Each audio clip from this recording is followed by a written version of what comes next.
Rumah mewah di perumahan kawasan Kecamatan Alang-Alang Lebar viral di media sosial dikarenakan ada coretan pelakor di pagarnya.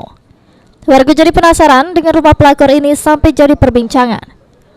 Rumah warna putih tersebut yang pagarnya dicoret pelakor pakai cat semprot warna hitam sama putih. Dengan ukuran besar serta banyak ini jadi perhatian warga sekitar. Di mana letak rumah itu di pinggir jalan. Coretan itu mulai dari pagar besi, tembok, dinding, serta lantainya. Menurut keterangan Ketua RW 2 Ismairin, ngatakan sempat ada keributan sebelum adanya coretan tersebut. Keributan itu ialah antara bini tua dengan bini muda. Bini tua datang gedor-gedor ke rumah itu.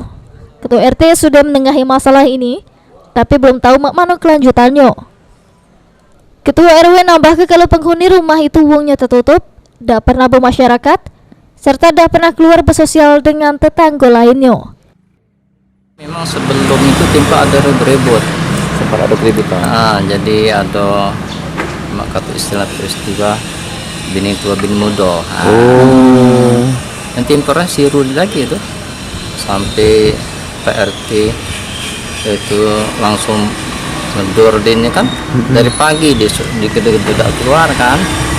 Jadi dia ngobongnya RT, kemudian RT langsung ngobong dibuka. Dibuka yang datang tadi kan rombongan dari katanya ini tua yang lebih jelas. Kita sudah komunikasi ke PH ini dengan pihak yang apa tuh yang lawannya tadi kan. Kayaknya tuh belum ada realisasi yang jelas gitu. Dia ini kan tidak bermasyarakat, tertutup ya Pak ya? Tertutup. Ini rumah ini tertutup terus. Mulyadi, PAL TV.